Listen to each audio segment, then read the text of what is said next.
je laisse Estelle et Pauline animer peut-être le petit jeu qu'on a prévu en introduction de ce webinaire. Eh bien, bonjour à tous et merci d'être là. Donc moi, je suis Estelle Serpollet. Je fais partie de D'une graine aux autres, qui est une activité de développement de la biodiversité cultivée. Et donc, à ce titre, on est partenaire du projet Céréales locales. Alors, pour poser le sujet de ce webinaire, on vous propose très simplement une petite animation. On va vous donner dans le chat, on va écrire le nom d'un outil et vous allez mettre un émoticon pour nous dire si cet outil, pour vous, il est plutôt low-tech ou plutôt high-tech. Voilà. C'est comme ça que ça marche, hein, Pauline, qu'on s'était dit. C'est comme ça. Et en fait, il y a deux émoticônes. Il y en a un donc, qui est une bougie donc, qui correspond au low-tech. Et il y en a un autre, c'est une fusée, donc c'est pour high-tech. Donc on vous laisse cliquer soit sur la fusée ou soit sur la bougie, donc selon ce que vous pensez, Voilà. directement. Donc là, ça fonctionne nickel. Et je vais envoyer donc une dizaine d'outils à la suite et on vous laisse voter directement. Voilà. Donc le premier outil, c'est la charrue.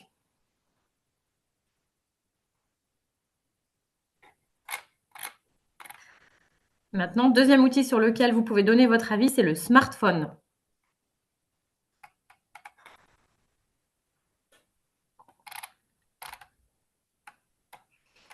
Ensuite, troisième outil, un moulin à cylindre.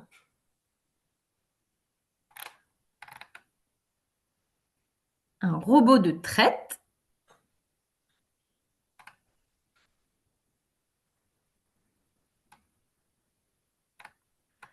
Un capteur d'hygrométrie.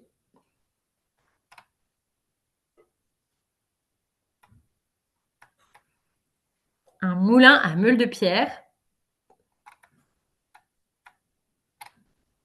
Un thermomix.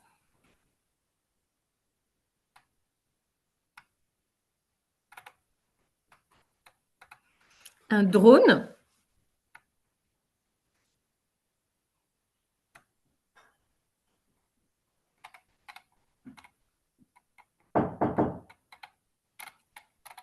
Une brosse à blé.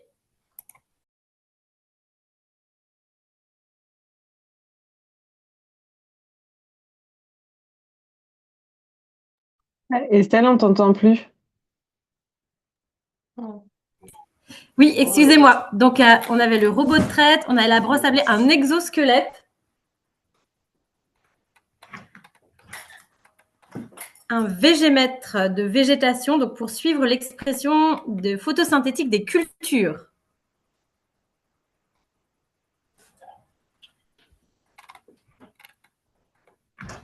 Un four à bois. Une agrocam. Donc, c'est une caméra connectée au champ pour suivre l'évolution de vos parcelles.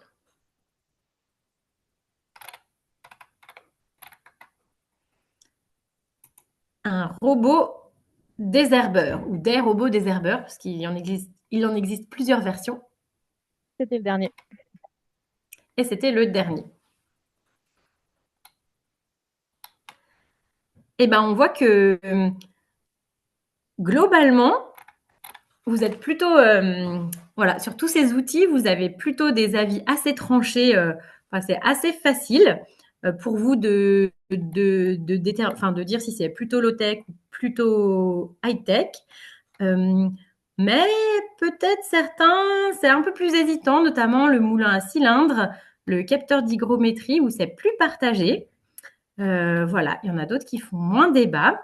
Mais en fait, sur des outils qu'on pourrait penser même où c'est très simple, où tout le monde serait d'accord, on voit que finalement, la vision n'est pas toujours la même. Donc voilà, l'objectif là, c'est pas de répondre à cet outil, est-ce qu'il est low-tech ou high-tech, mais voilà, c'est pour vous montrer que finalement, il y a plein peut-être de définitions ou de manières de voir les choses.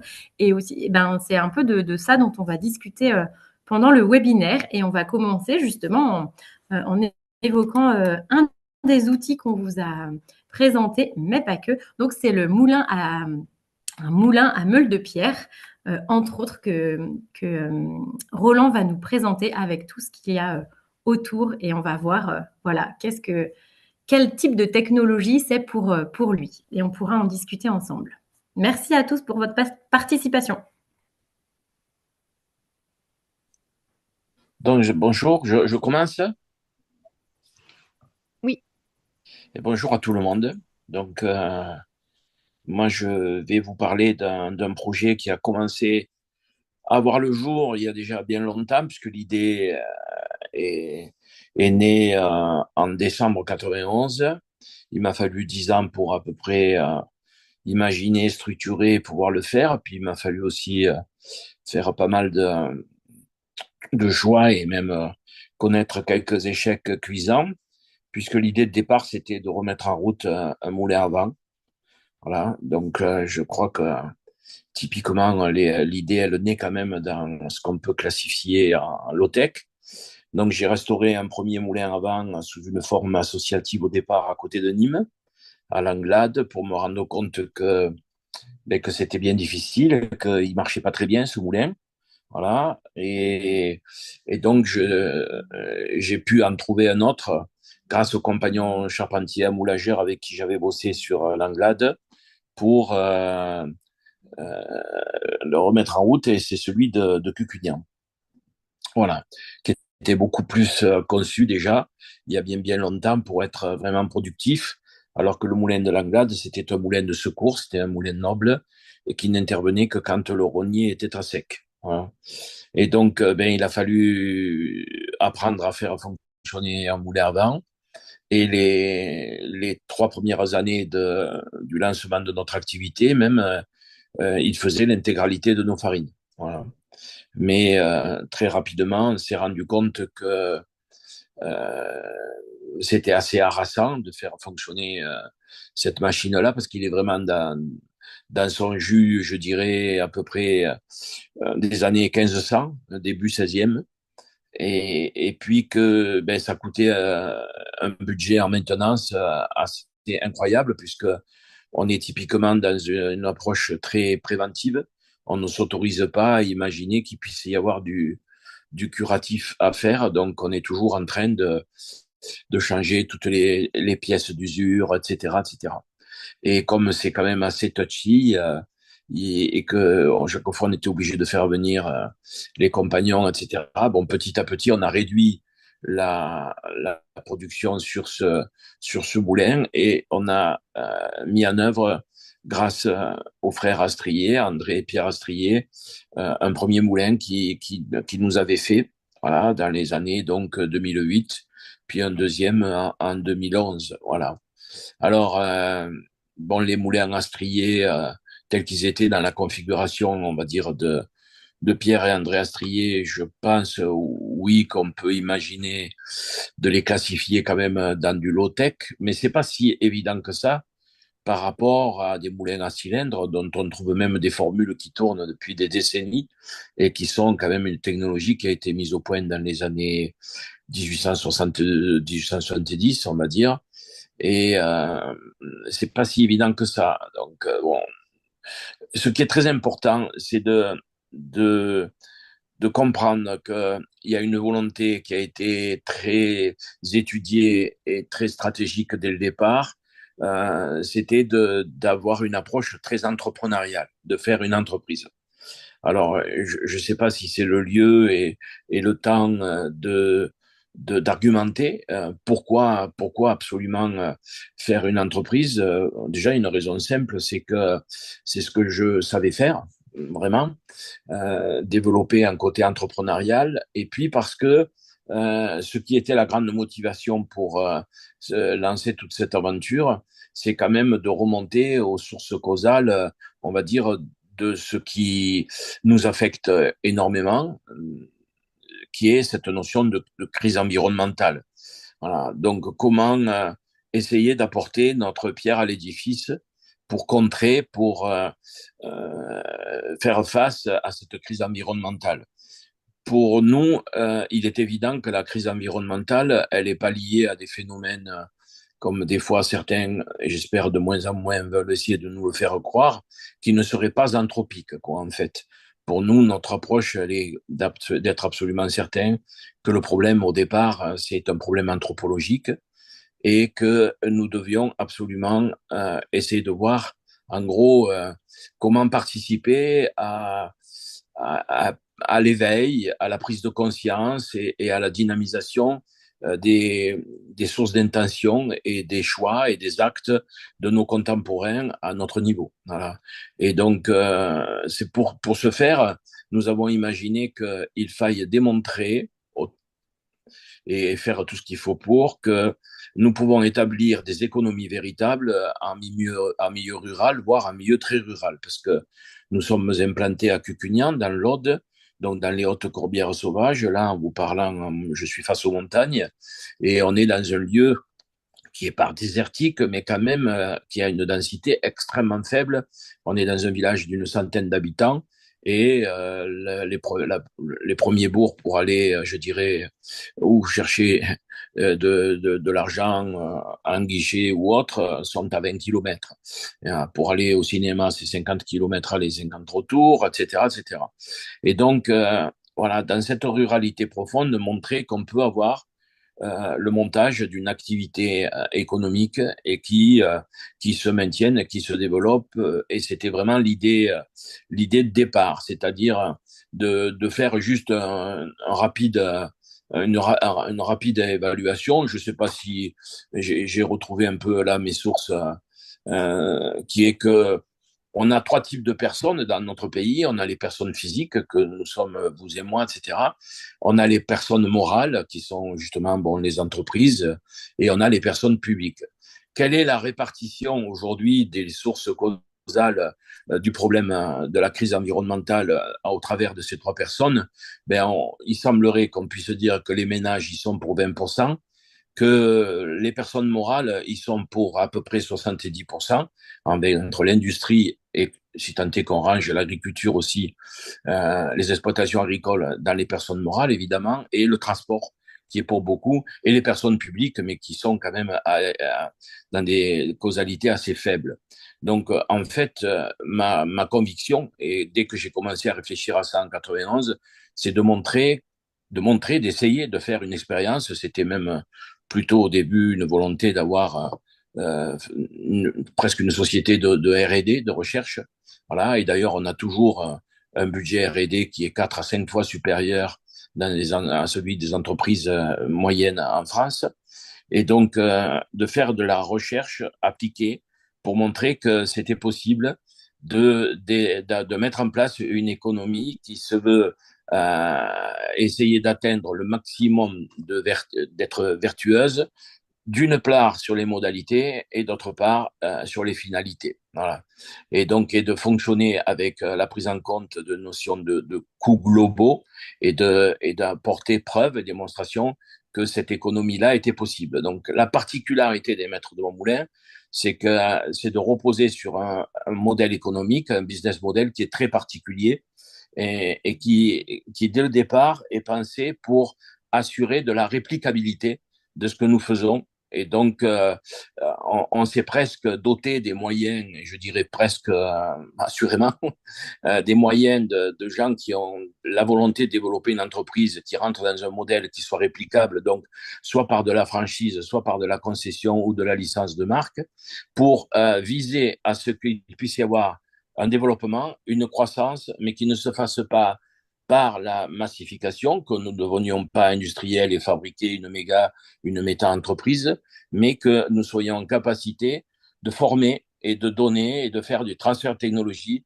et de mettre en place des structures qui répliquent ce que nous faisons sans que nous y soyons impliqués nous-mêmes d'un point de vue d'intérêt financier économique, parce que ça forcerait complètement la donne, et d'assurer la réplicabilité de ce que nous faisons. Et c'est vraiment depuis près de 25 ans ce que nous faisons à Cucugnan et qui là, depuis, on va dire, 7-8 ans, a pris beaucoup d'ampleur parce que justement, on a fait une modélisation globale de notre modèle économique et dont nous livrons aux gens qui veulent répliquer ce que nous faisons, nous livrons à la fois les semences, la capacité à les aider à mettre en œuvre ce qu'on appelle une station agronomique locale qui soit in situ de là où ils vont après multiplier, enfin, je veux dire, cultiver en grande culture ces semences-là, leur apporter toutes les techniques et les moyens pour faire les semis, les tris, les conditionnements, le stockage,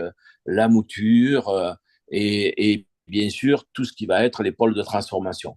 La société s'appelle les Maîtres de Montmoulin parce que brique après brique, segment après segment, nous avons développé une activité bien sûr de pain au départ, mais aussi une biscuiterie, une pâtisserie, du traiteur pour faire du repas, pour faire manger, bien sûr de la vente de farine et ainsi qu'une pasterie pour faire donc des pâtes. Voilà. Et donc on est capable de former et de livrer, de donner aux gens les moyens pour qu'ils puissent faire eux-mêmes chez eux exactement ce que nous faisons nous ici à Cucugnan. Donc c'est notre croissance à nous est même venue par la réplicabilité de notre modèle économique et par le fait qu'on s'est concentré sur quelque chose de très important, me semble-t-il, et sur lequel je crois qu'il y a un gros calage à faire dans le secteur de ces semences dites libres et vivantes ou matériel biologique hétérogène en Commission européenne, etc. Donc ce qu'on appelle aussi blé ancien, etc. Donc nous sommes concentrés, nous, sur le fait de pouvoir offrir des lots de semences qui soient déjà constitués presque avec le sérieux, la fiabilité d'une semence qu'on pourrait qualifier de certifiée. Voilà. Sur une biodiversité assez importante. Donc, on a une collection aujourd'hui parce que je suis allé un peu récupérer et chercher ça un peu partout dans le monde. On a plus de 500 taxons et on en cultive. L'année dernière, il y avait, si on compte même les stations agronomiques, ce qui était en multiplication, il y avait 184 variétés semées. Et là, cette année, on va faire à peu près autant, peut-être un tout petit peu plus. Mais voilà un peu comment on fonctionne. Et bien sûr, cette notion de liaisonnement de la problématique dont la source qui est causale et de dimension anthropologique ne peut être dissociée de l'aspect social. Donc moi, dès le départ, on avait fait, on avait posé des postulats qui étaient de faire une entreprise et qui ait vocation vraiment à essayer d'être la plus florissante que possible et de ne pas avoir honte d'imaginer que l'on développe une économie et que l'on fasse du profit. Après les profits, tout est question de ce qu'on en fait et puis de sa propre position en tant que personne physique au sein de la personne morale. Donc, nous, on est en open book, c'est-à-dire qu'encore là, la semaine dernière, j'avais un stage. Nous n'hésitons pas à montrer notre grille de salaire. Voilà. Et moi, quand j'avais 28 ans, que je terminais mes études, je suis rentré dans un grand groupe international et je gagnais environ 4,3 fois plus en argent courant que ce que je me paye aujourd'hui. Donc, de ce côté-là, vous voyez, on a la conscience tranquille, voilà. Et notre volonté est que tout ce que alors on a nos chiffres sont publiés, hein, donc c'est accessible à tout le monde. Si vous regardez 2018 par exemple, on fait 1,5 million d'euros de chiffre d'affaires hors taxe et on fait 340 000 euros de profit net. Mais sachez que j'en ai pas honte du tout parce que de toute façon, depuis 25 ans, nous n'avons jamais sorti 1 euro de profit, nous n'avons jamais distribué de dividendes et nous avons toujours investi et nous réinvestissons. Alors, on investit justement pas forcément dans ce qui pourrait paraître du low-tech, parce que pour gérer de la semence, par exemple, on a du matériel de tri spécifique pour la semence et on a même un trieur colorimétrique où on peut faire des tris de semences en fonction, par exemple, de leur taux de jaune, de leur taux de rouge, etc., pour étudier sur la sélection la densité nutritionnelle qui peut être obtenue par tri, etc. Donc ça, c'est pas vraiment low-tech, mais voilà, on est inscrit dans une économie. Bon, par contre, qu'est-ce qui peut être vu comme étant du low-tech? Par exemple, nous faisons du reconditionnement. Toutes les années, on est fermé au mois de janvier et on a un boulot qui est qu'on a toutes nos machines. Alors, par exemple, la machine à pâte, elle date des années 1980. Et là, on la démonte et on remet des pièces à neuf en utilisant d'ailleurs de la technologie de pointe pour les scanner en 3D et les refaire faire sur des machines à commande numérique 3D à Perpignan. Et dernièrement, j'ai chargé toute l'arbracam du poussoir de la machine à pâte Les Italiens me demandaient de la changer, la machine, et ils me demandaient 25 000 euros. J'ai refait faire ça à Perpignan, ça m'a coûté 340 euros. Donc, est-ce que ça, c'est low-tech?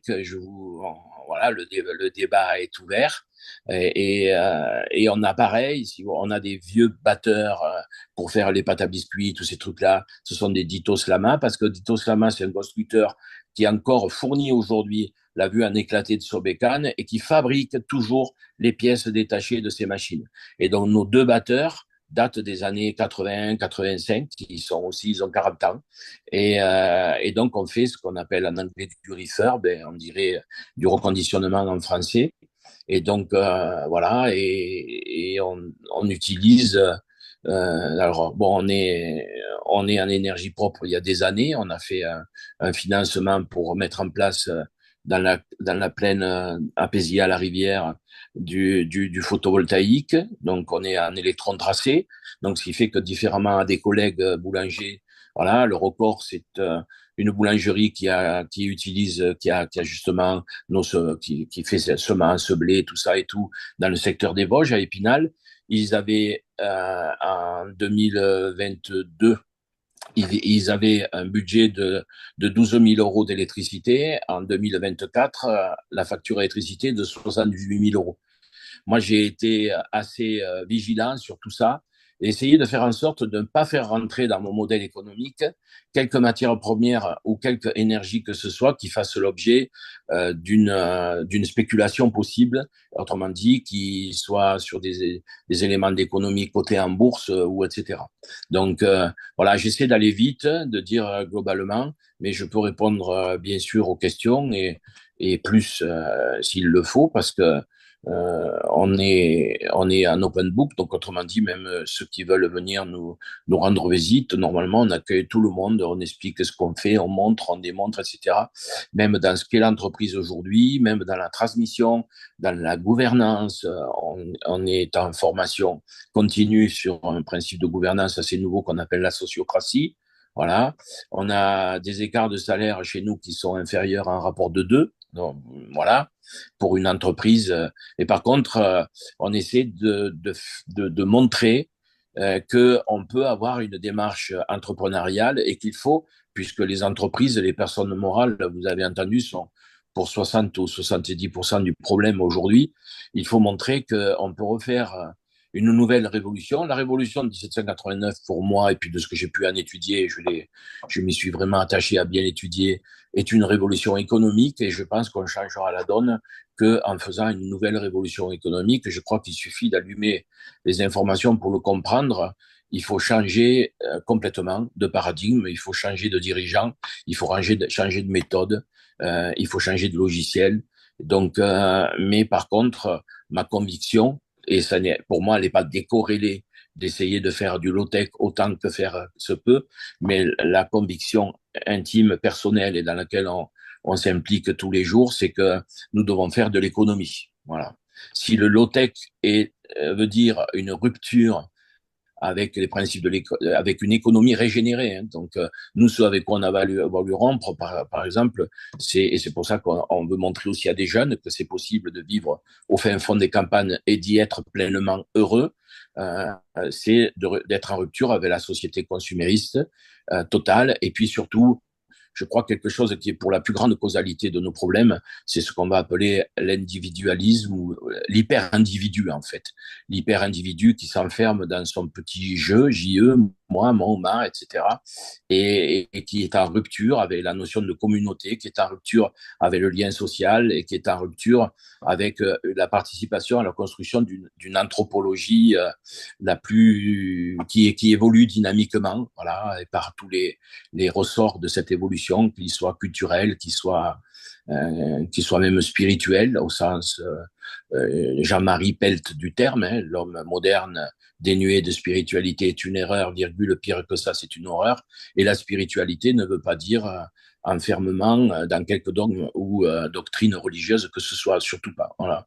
Et voilà un petit peu notre très succinctement exposé ce qui fait les particularités, pour ne pas dire parce que oui, des fois on se sent un peu seul parce que quand je pense que des modèles comme le nôtre, j'en connais pas beaucoup, voilà, et qui faisons ce qu'on fait et qui développons. Donc aujourd'hui, dans les plateformes qui utilisent les blés, enfin les farines, les blés, et qui sont issus des semences que les maîtres de mon moulin collectionnent depuis 25 ans et ont multiplié, etc., dans plusieurs plateformes. Aujourd'hui, on a formé à peu près 80 sites et on en a plus de 50 qui tournent, voilà, donc, et qui chacun sont dans cette logique de réplication avec des stations agronomiques in situ et in vivo et des cultures locales aussi. Euh, Merci Roland, merci Roland. Il était important en effet que dans un webinaire sur les filières céréales locales, on commence par un exemple qui vient des filières céréales et c'est le RMTM, justement montrer la diversité aussi de ce qui se fait dans ces filières. Donc on a un exemple. Le débat amènera peut-être justement d'autres exemples. Enfin, en tout cas, il y a plusieurs déjà questions, mais je propose qu'on passe tout de suite à Manon Plouchard de la Banque des Territoires et puis ensuite à Véronique pour qu'ensuite on ait une discussion un peu générale et on reviendra évidemment, il y a plusieurs questions qui te sont adressées, Roland. On reviendra justement sur cette place de la technique dans un système. On a compris justement que la technique, elle se comprenait pas en dehors d'un système. Mais Manon va nous justement développer les systèmes qui peuvent être proposés à travers les démonstrateurs territoriaux. Merci, Manon Pouchot. Bonjour, merci Yona pour l'introduction. Donc Manon Plouchard, moi je suis responsable d'un programme de financement de France 2030 qui est géré par la Banque des Territoires, qui s'appelle les démonstrateurs territoriaux des transitions agricoles et alimentaires. Donc c'est de ce point de vue que je vais vous parler en observation de ce qu'on a vu sur les différents projets lauréats de ce programme-là. Peut-être vous dire qu'en introduction vous connaissez peut-être France 2030, c'est un gros financement de l'État, donc l'État qui investit massivement via France 2030 dans un tas de secteurs, notamment dans l'agriculture, et France 2030 en général dans l'agriculture, c'est vraiment pour financer la recherche, le développement dans les nouvelles technologies au service de la troisième révolution agricole. Il y a beaucoup de points d'attention à cette orientation vers la troisième révolution agricole. Il y a un rapport d'ailleurs qui est sorti la semaine dernière du Shift Project sur le lien entre technologie et transition agricole et alimentaire, qui ferait bien le lien avec ce qu'on se raconte aussi aujourd'hui, et ce rapport qui met bien en lien le risque de dépendance et de verrouillage technologique lié aux nouvelles technologies et aussi à la forte empreinte environnementale des technologies, donc avec des limites à prendre en compte pour le déploiement de ces technologies. Et donc le programme des démonstrateurs territoriaux des transitions agricoles et alimentaires, qui est aussi dans le cadre de France 2030, mais qui là fait un pas de côté par rapport à ce triptyque numérique, robotique, génétique, qui est globalement valorisé dans France 2030. Il est vraiment conçu, ce programme, avant tout pour financer des projets de territoire. Donc nécessairement, comme tout France 2030, ces projets de territoire doivent inclure des briques innovantes, mais le mot innovation est vraiment entendu au sens très large. Donc même si souvent on peut faire un amalgame entre innovation et technologie, l'innovation peut vraiment prendre des formes très variées. Et là, dans le cadre des 29 projets lauréats, donc des 29 projets de territoire sur tout le territoire français du programme des démonstrateurs, ils mobilisent principalement de l'innovation organisationnelle. Donc l'idée, c'est vraiment de faire travailler ensemble des acteurs qui habituellement ne travaillent pas ensemble, en mêlant le secteur public, le secteur privé sur toute la chaîne de valeur, en incluant notamment le monde de la recherche, de la formation.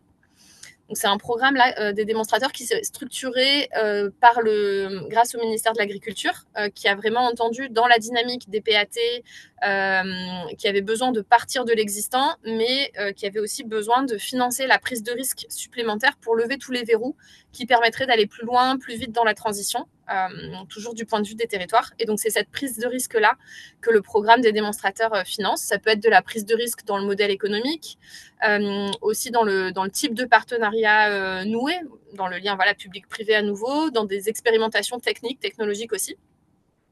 Donc, du point de vue des démonstrateurs, la technologie n'est jamais une fin en soi, mais elle vient appuyer le développement d'un projet de territoire. Je vais vous donner après des exemples de ce qu'on voit dans les démonstrateurs. Mais donc souvent, les innovations technologiques qu'on repère viennent soutenir des innovations non technologiques. Elles sont souvent mobilisées sur l'ensemble de la chaîne de valeur. On observe des innovations qui sont mobilisées, donc des innovations techno qui sont mobilisées sur la partie production agricole, transformation, distribution. À date, on en observe peu sur la partie consommation, mais il est aussi possible que ça émerge avec le temps. Et donc, en fait, l'intégration de cette technologie dans le programme doit nécessairement être portée et validée par l'ensemble du consortium qui porte le projet, qui doit inclure des acteurs, des collectivités territoriales, mais qui inclut aussi un certain nombre d'acteurs privés. Donc, ça vient valider aussi la logique d'intérêt général de ces innovations technologiques au service du territoire. Et en aucun cas, cette innovation technologique ne peut se faire ex nihilo, simplement pour démontrer la faisabilité d'une innovation, mais sans faire le lien avec le besoin du territoire.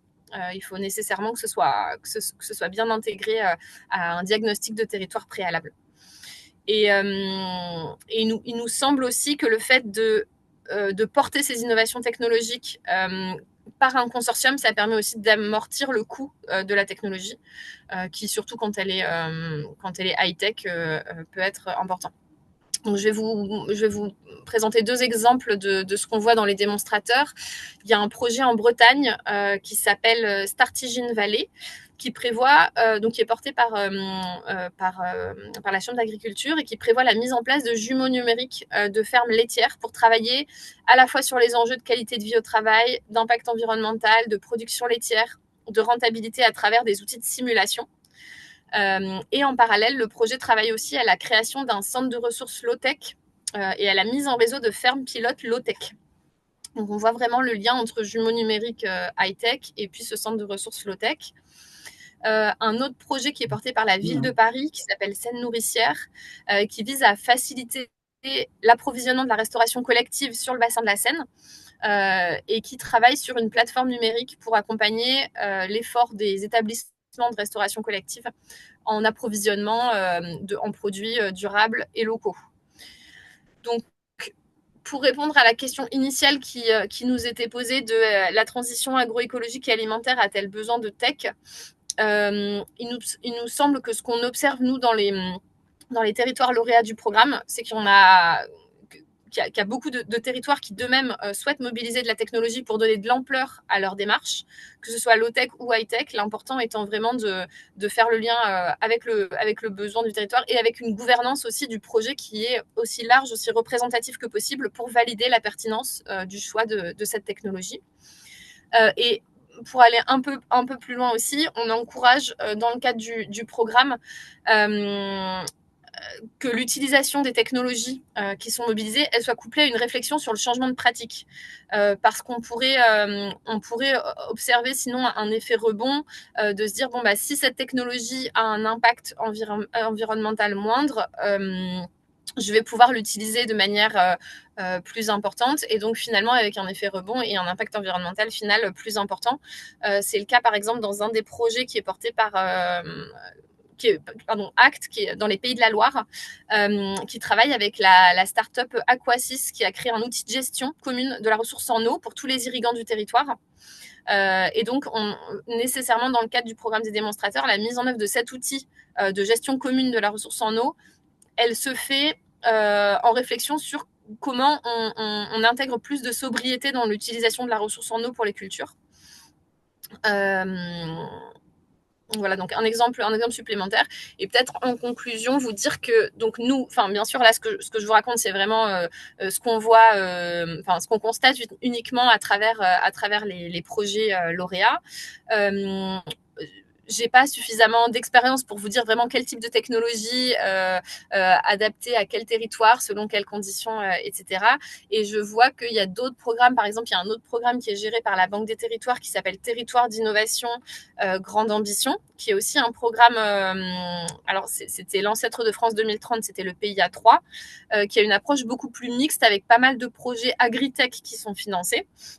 avec des structures type Abellio ou Chouette, et aussi des structures beaucoup moins tech qui sont financées au sein de ce même programme des territoires d'innovation, comme Rezan ou Inverse. Et ils essayent aussi de développer les complémentarités au sein d'un même territoire. Voilà ce que je pouvais vous dire sur l'innovation dans les démonstrateurs. Merci beaucoup, Manon. On reviendra dans le débat parce qu'il sera intéressant, y compris de savoir la place en fait de ce programme démonstrateur par rapport aux financements globaux sur le triptyque robotique numérique pour voir si justement il y a peut-être une forme de rééquilibrage ou pas. Mais on reviendra justement sur ces questions un peu générales. Je vous propose tu as fait la transition en plus vers Véronique Bellon-Morel d'INRAE. Donc, il va nous parler aussi des innovations high-low-tech. Véronique, je te laisse la main. Oui, merci beaucoup. Et je vais vous parler d'un des projets de territoire d'innovation aussi. Voilà, donc qui s'appelle Occitanum pour Occitanie agroécologie numérique. Donc je vais partager mon écran pour vous montrer tout ça. Vous allez me dire, hop, normalement ça doit, hop, je vais aller un peu vite. Voilà. C'est bon. C'est bon pour vous? Ok. Donc, en Oui. fait, j'introduis un nouveau mot, mais qui n'est pas si nouveau que ça, hein, qui a été introduit avant moi par le MIT, c'est le high-low tech. Bon, et puis, je vais vous dire, enfin, vous aurez compris rapidement à quoi on fait allusion. Voilà. Donc, moi, je suis directrice, en fait, d'un institut interdisciplinaire qui s'appelle Digitag, sur lequel on fait de la recherche académique sur l'agriculture numérique, sur ses impacts, mais aussi on construit des briques pour le numérique. Et puis je coordonne un des projets territoire d'innovation qu'a cité Manon Plouchard, qui s'appelle donc Occitano pour Occitanie agroécologie numérique. Voilà. Et je vous remercie beaucoup de m'avoir invité parce que je trouve que ces débats sont passionnants et voilà, on pourra revenir sur ces questions de massification, d'impact environnemental, etc. Alors, c'est quoi l'agriculture durable pour nous? En fait, nous, on veut vraiment s'inscrire dans les définitions qui sont enfin, dans l'agroécologie, et je vous ai mis deux représentations de l'agroécologie, celle de Glissman qui est à gauche, avec, alors j'aime pas trop les mots de niveau, mais quand même dans lesquels on voit que il y a des transformations qui sont de type incrémental si on augmente l'efficience des pratiques, si on va substituer, reconcevoir les agroécosystèmes, là, on va passer dans de la transformation d'agroécosystèmes, reconnecter les agriculteurs avec des consommateurs et puis transformer, c'est le Graal, hein, transformer les systèmes alimentaires.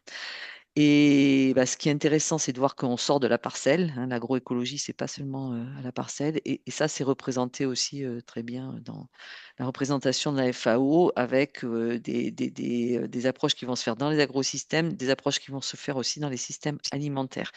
Et ce qui nous intéresse, c'est que le numérique, en fait, ça peut répondre à l'ensemble de la chaîne, comme ça a été dit. Alors, c'est quoi le numérique et l'agriculture numérique?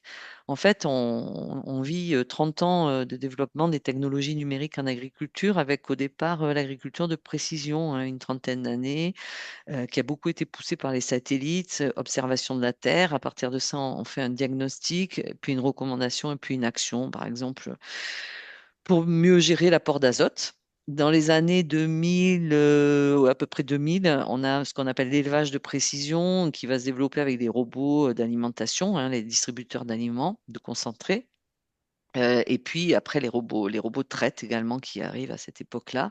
Et puis milieu des années 2015, 2010, donc autour des années 2010-2015, on a ce nouveau concept d'agriculture numérique, bon, qui en fait correspond à la numérisation de l'agriculture. Et puis dernièrement, vous voyez, l'intelligence artificielle générative qui va beaucoup bousculer les choses aussi. On ne sait pas encore trop comment, mais ça va bousculer les choses. Alors l'agriculture numérique, on l'entend comme la numérisation de l'agriculture. Et une fois de plus, c'est Sensu Largo, hein, c'est-à-dire c'est sur la production et les chaînes de valeur. C'est très important parce qu'en fait, avec le numérique, on va produire de la donnée et qui va pouvoir être transportée dans la chaîne de valeur pour le bénéfice. En fait, on va faire en sorte que ça soit pour le bénéfice de l'agriculteur.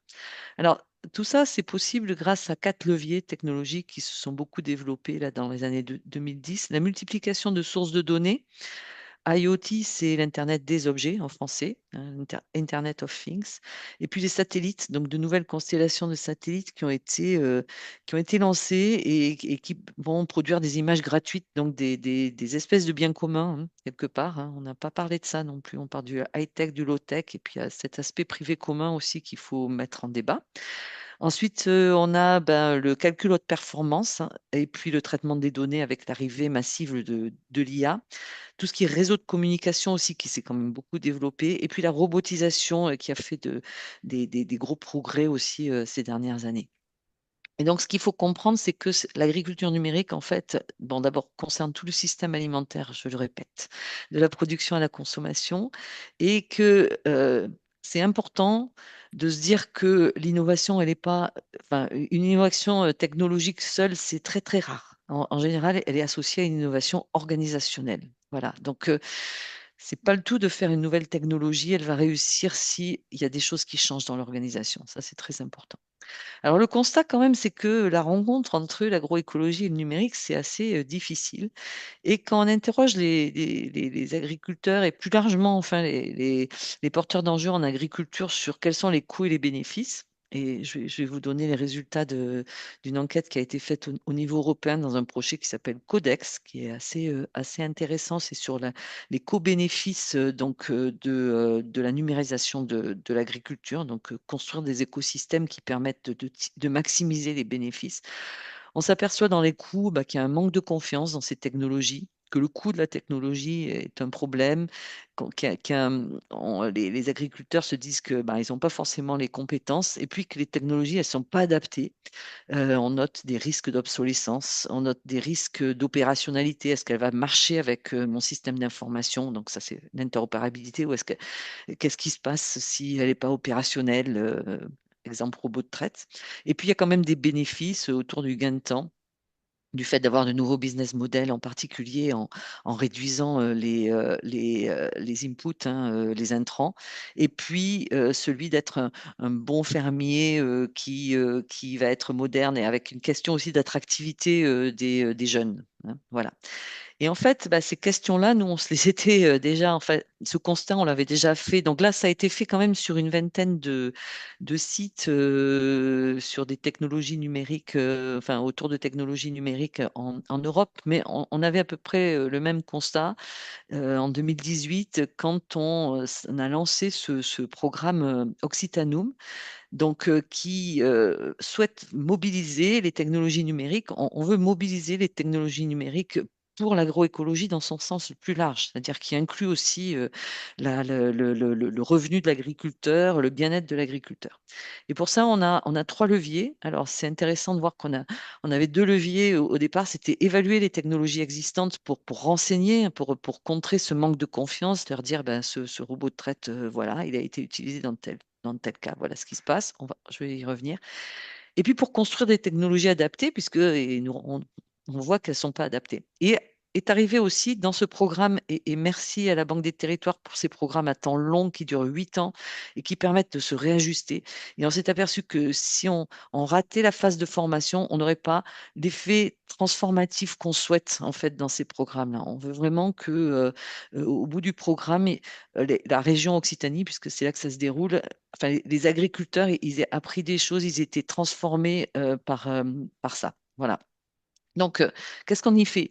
On évalue les technologies de type high-tech, hein, on va dire high-tech, donc qui sont des technologies sur étagère, donc des robots, des systèmes de gestion des intrants, des systèmes des OAD divers et variés, et on les évalue en situation d'usage, en interrogeant les gens. Et on va les évaluer sur 3 dimensions. Alors nous, on porte surtout sur 2 dimensions qui n'ont pas été très regardées, parce qu'en fait, on croit que les technologies numériques, ça a seulement un impact sur l'économie, c'est-à-dire est-ce qu'il y a un bon retour sur investissement?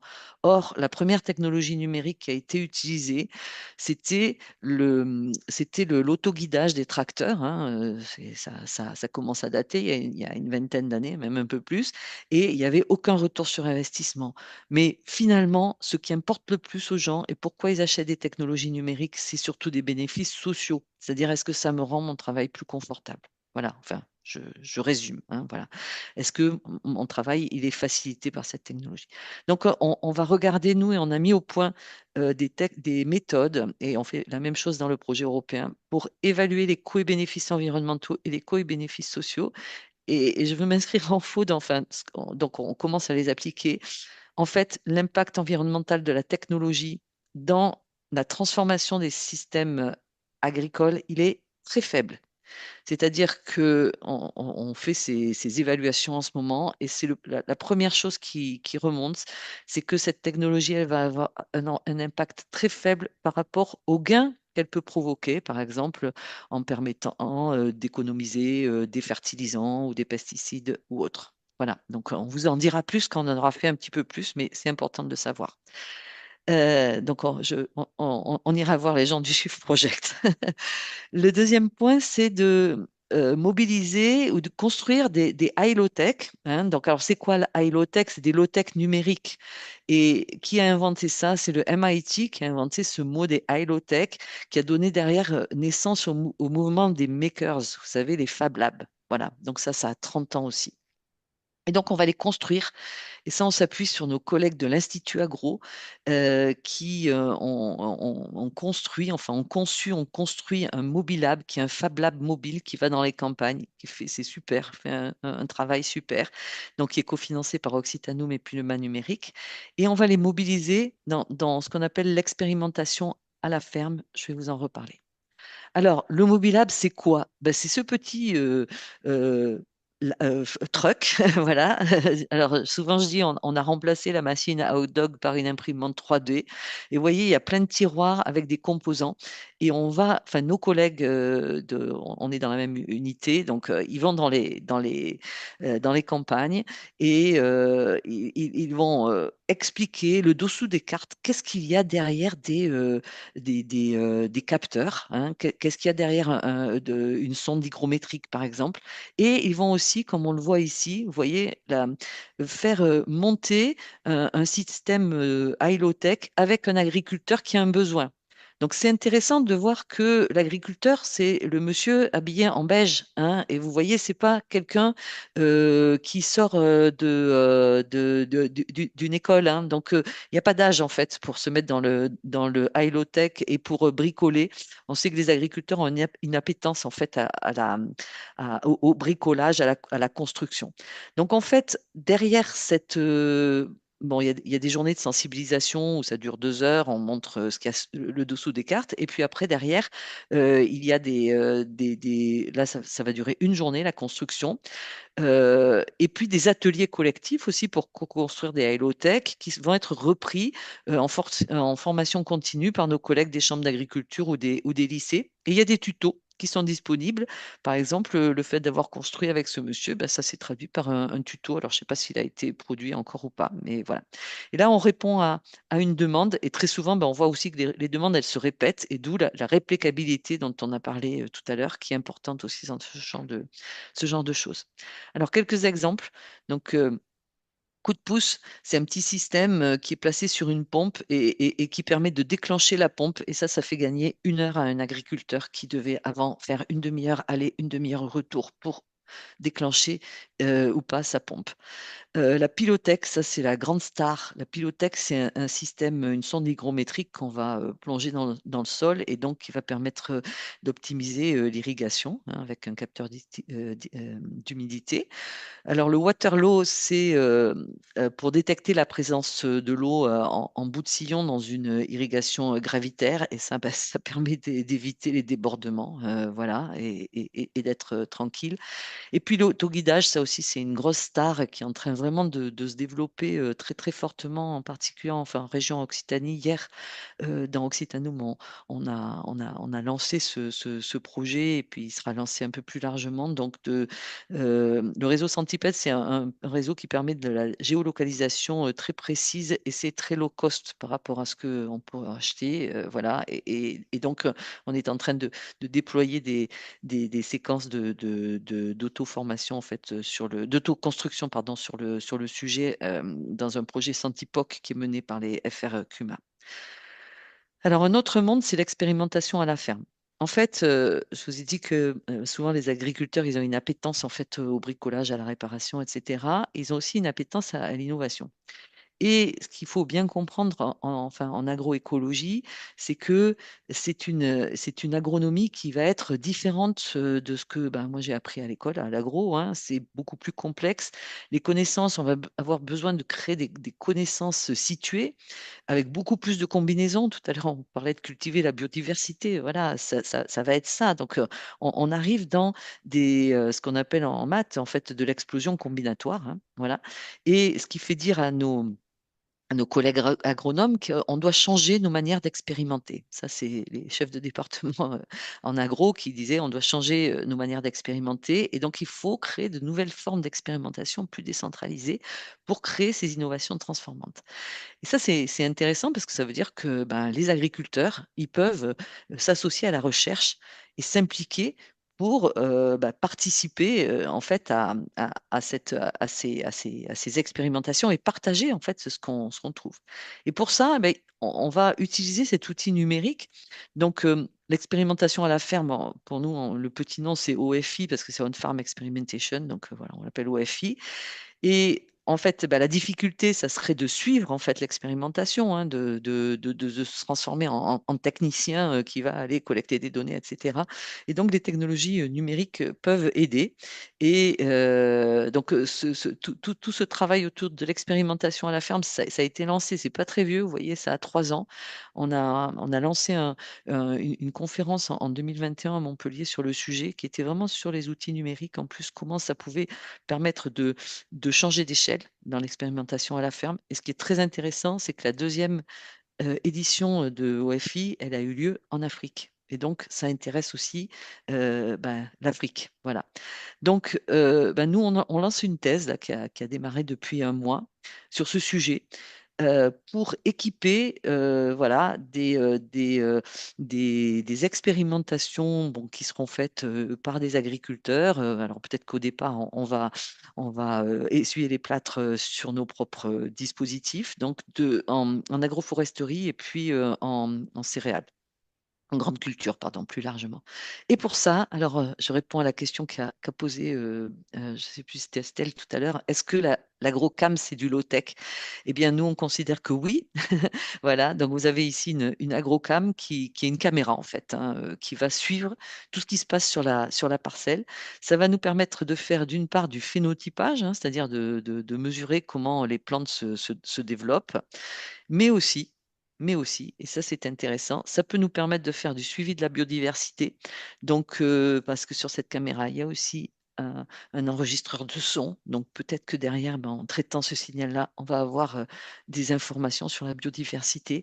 Et puis, si on met une caméra qui est dirigée vers les adventices et vers le sol, on va aussi avoir une information sur la biodiversité liée aux adventices.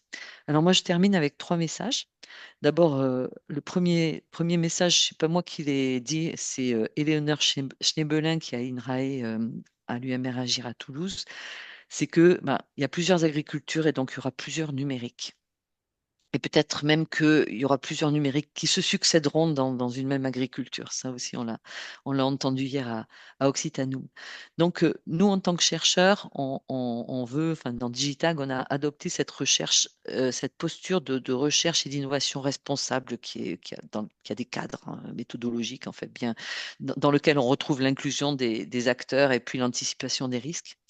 Le deuxième message, c'est que le high-low tech, en fait, il va permettre de répondre à des petits verrous concrets.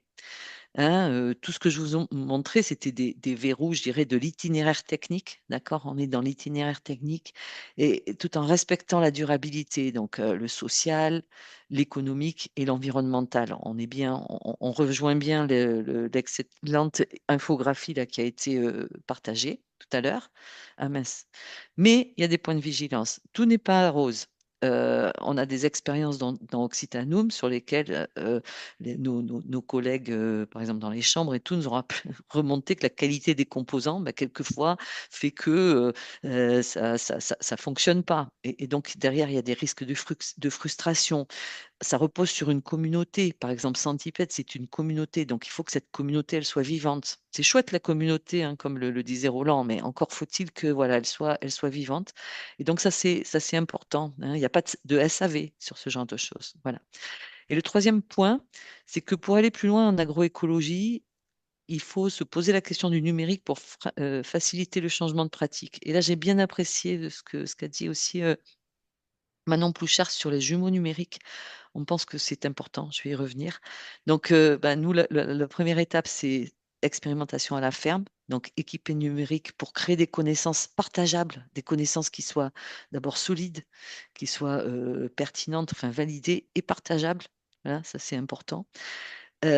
L'éthique, en fait, pour les échanges de savoir, ça se voit beaucoup en Afrique et chez nous aussi. Il faut vraiment s'en saisir, hein, pour échanger les savoirs, voire pour faire ce qu'on appelle de l'ingénierie des connaissances. Je ne vais pas rentrer là-dedans.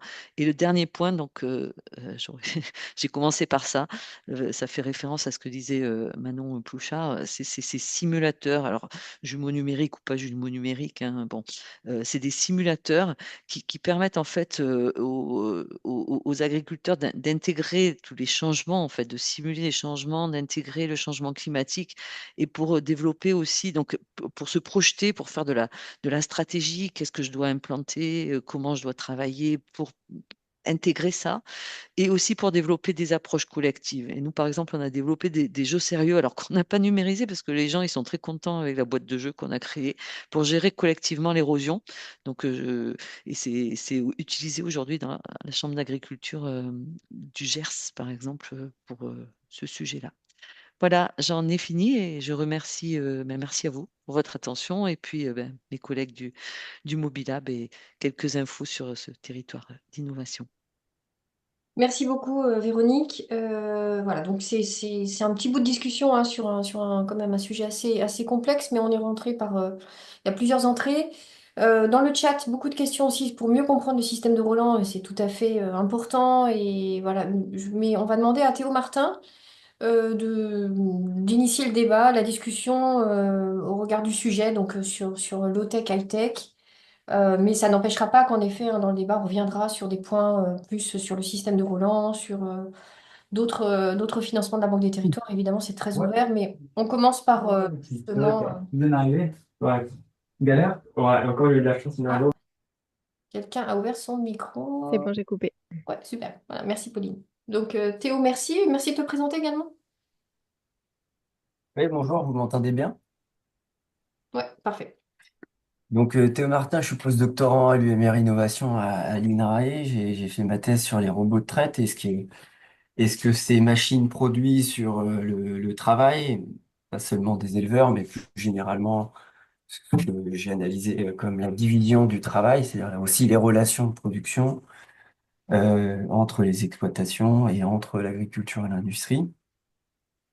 Et puis je continue en postdoctorat mes travaux sur la robotique, notamment en explorant comment la robotique peut être une réponse à la crise du marché du travail en Angleterre, du fait de la grande dépendance à des travailleurs migrants de l'agriculture britannique. Donc voilà pour me présenter un petit préalable. Moi, je connais euh, vraiment pas du tout ce dont il est question aujourd'hui. Je travaille pas du tout sur les céréales ou sur la transformation. Donc j'ai un regard vraiment très extérieur et je vais essayer de réagir par rapport à ce que je connais plus, c'est-à-dire la production agricole et en particulier en élevage et les robots euh, qui sont des objets un peu plus précis et que le numérique d'une manière très large. Donc en tout cas, en écoutant les trois présentations, ce que je vois, c'est que tout le monde n'a pas l'air d'accord sur ce que c'est qu'une low-tech et la question a l'air de revenir aussi dans le chat de savoir si telle ou telle technologie est low-tech ou pas. Et il y a une espèce de paradoxe puisque personne n'a l'air vraiment tout à fait d'accord, même si on va voilà, nous envoyer des définitions pour mettre ça dans des cases. Et en même temps, on sent bien que la frontière entre les deux est pas vraiment évidente et pas tout à fait partagée par tout le monde. Il me semble que ce que ça traduit, c'est que c'est avant tout une question très politique sur quelle est la place de la technologie dans nos sociétés. Et c'est pour ça que tout le monde n'est pas d'accord. Et moi, ce qui peut-être la question que j'aurais envie de poser aux trois intervenants, c'est est-ce que derrière le low-tech, au-delà des définitions, savoir si on est dans la bonne case ou pas, il n'y a pas une certaine conception de deux choses. D'abord, de l'autonomie, notamment vis-à-vis du secteur industriel, ce qui me semble être un point très important des questions politiques soulevées par ces technologies-là. Mais aussi, le deuxième point, une certaine conception de l'innovation, c'est-à-dire derrière le low-tech, est-ce qu'il n'y aurait pas le refus d'un modèle diffusionniste qui a été celui porteur de la modernisation agricole dans la seconde moitié du XXe, où on a une division du travail entre ceux qui conçoivent les outils, les machines, et ceux qui les utilisent. Est-ce que derrière le low-tech, il n'y a pas avant tout une remise en question de cette séparation et une volonté de réappropriation des outils? Parce que je pense que, et c'est peut-être là aussi où j'aimerais peut-être plus vous entendre, c'est que derrière les technologies, il y a des relations sociales de production, il y a des dépendances, il y a des choix de dépendance. L'autonomie, c'est choisir ses dépendances vis-à-vis de la réparation, vis-à-vis d'un outil, vis-à-vis d'un banquier quand on s'endette, vis-à-vis de certaines formes d'organisation de travail, etc., etc. Et est-ce que c'est pas ça aussi qui est un peu en jeu? Et puis aussi une autre question que je peux poser à tous les trois, c'est Véronique, tu disais une innovation technologique est toujours associée à une innovation organisationnelle, c'est aussi quelque chose qu'on retrouve beaucoup dans ce que Manon Plouchard vous nous présentiez. Et c'est vrai, d'ailleurs, c'est pas du tout spécifique du numérique, de la robotique et de la génétique, hein, quand on a faut à remplacer la fossile dans les systèmes céréaliers d'Europe de l'Ouest au 19e, ça a participé d'une transformation de l'organisation sociale de la production, une masculinisation des tâches, qui a en général été un préalable à la mécanisation du travail.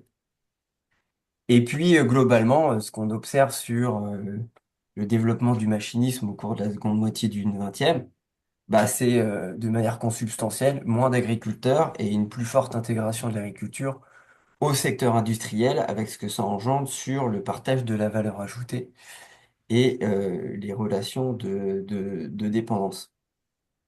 Donc, est-ce que la principale forme d'organisation qui accompagne les technologies, ce n'est pas une organisation qui rend l'agriculture plus intégrée?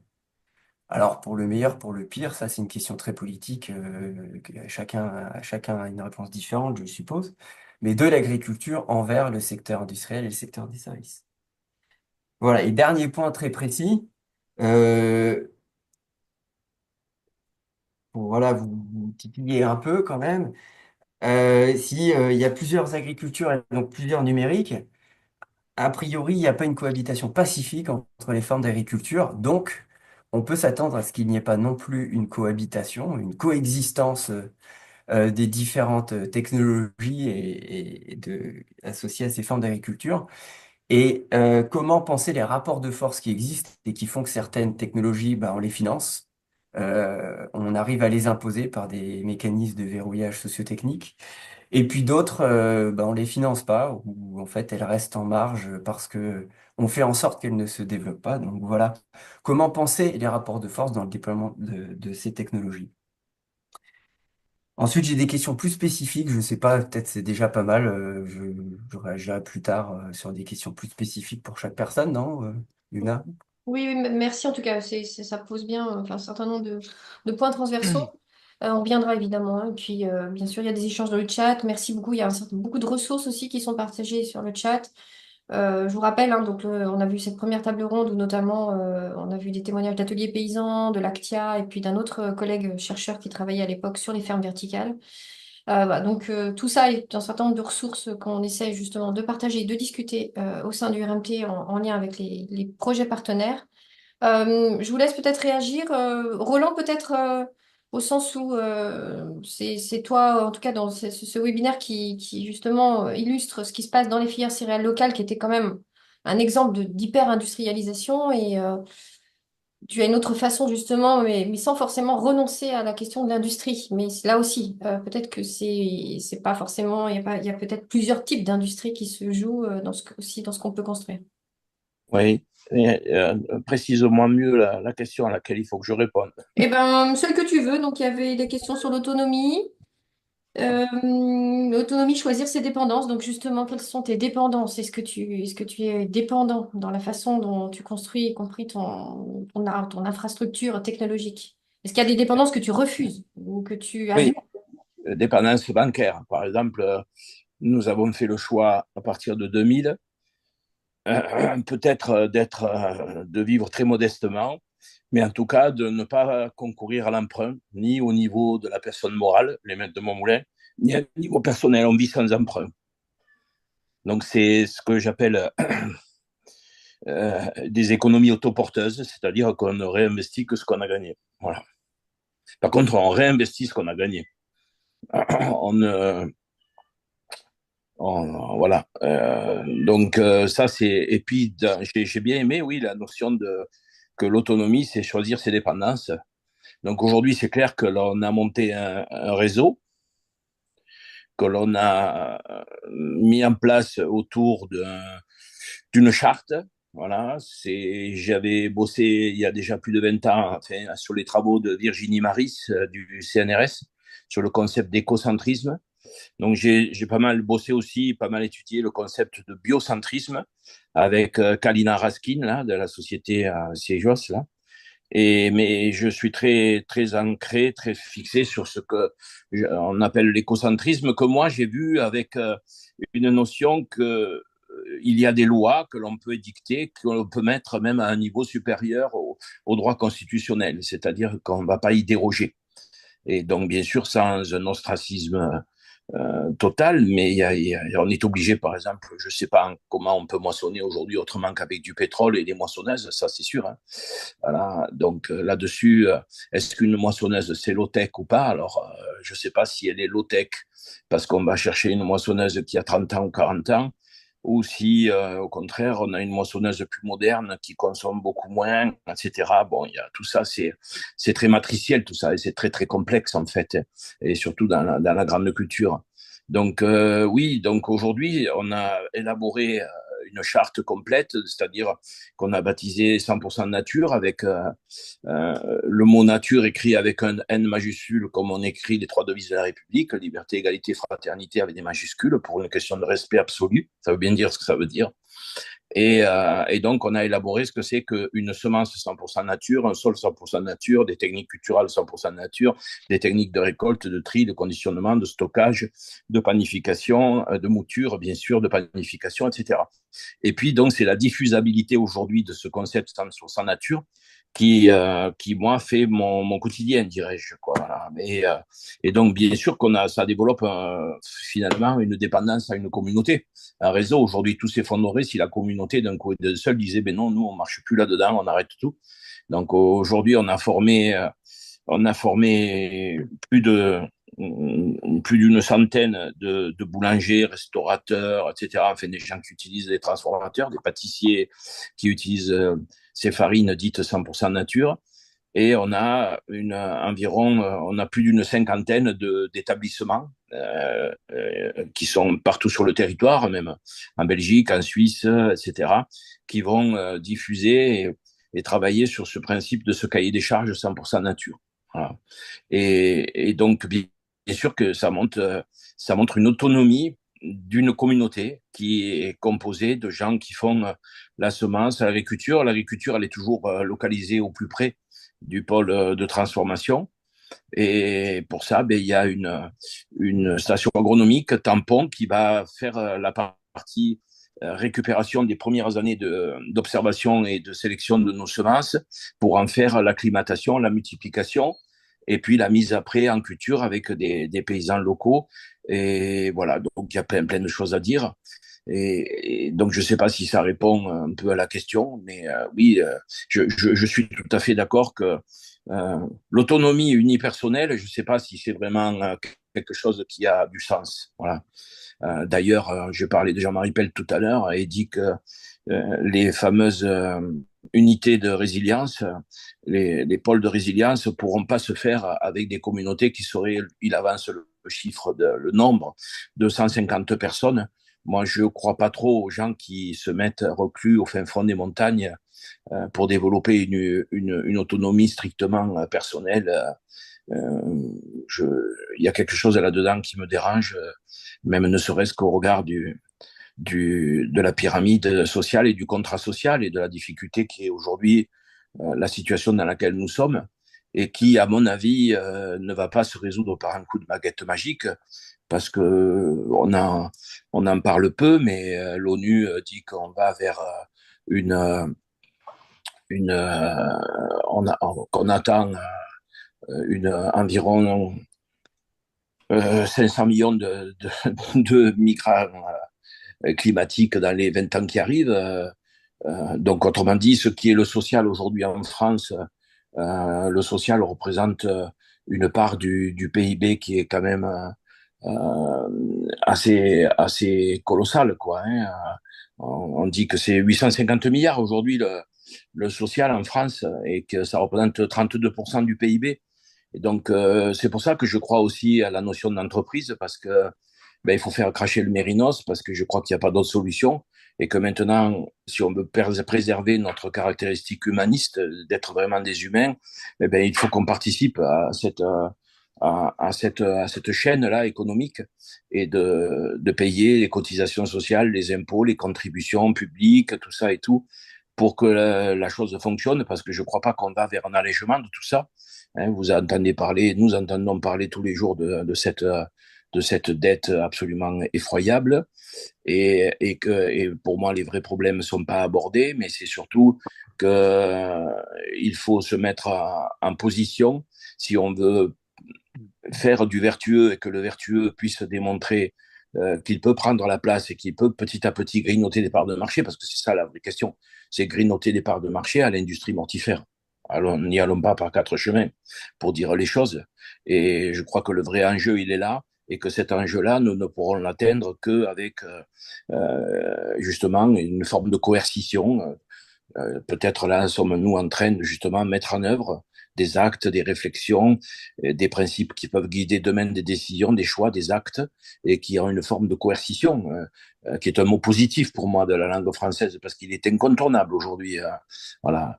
La coercition, c'est entrer en mêlée. Si on n'entre pas en mêlée, moi j'aime bien la culture rugbyistique, si on ne sait pas rentrer en mêlée, on va rien résoudre. Et comme disent en plus les rugbymen, c'est dans la mêlée que se forgent les plus belles amitiés, quoi. Voilà. Donc, formons, comme disait Platon, le groupe d'amis qui vont œuvrer pour une cité plus parfaite, disait-il. Eh bien, je crois que la question, elle est vraiment là, le sujet est vraiment là, et qu'on a vraiment du boulot. Donc, voilà, moi, j'aime beaucoup, et je vous remercie de participer à ce genre de rencontres, parce que, justement, je pense que nous fomentons là les éléments, les énergies, et les pensées, et les algorithmes, s'il faut, de demain pour faire évoluer les choses, quoi, voilà. Et dans le bon sens.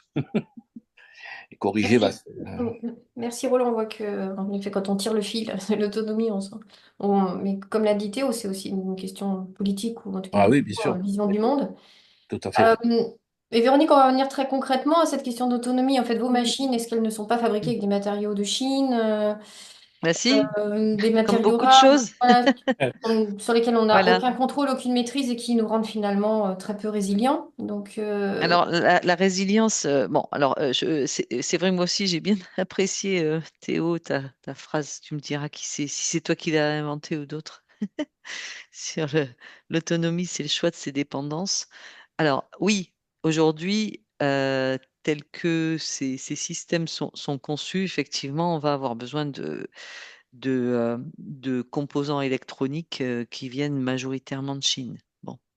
La résilience, elle se construit aussi par le fait de dire que c'est pas un seul fournisseur qui va être capable de fournir tel type de composants. Après, il y a un autre thème qu'on n'a pas abordé, c'est les wild tech.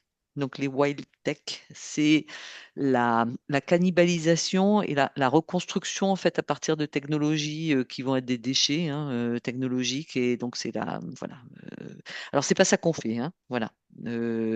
Mais c'est aussi une autre voie qui pourrait être étudiée. Comment on va cannibaliser. Donc il y a des gens qui sont intéressés à ça.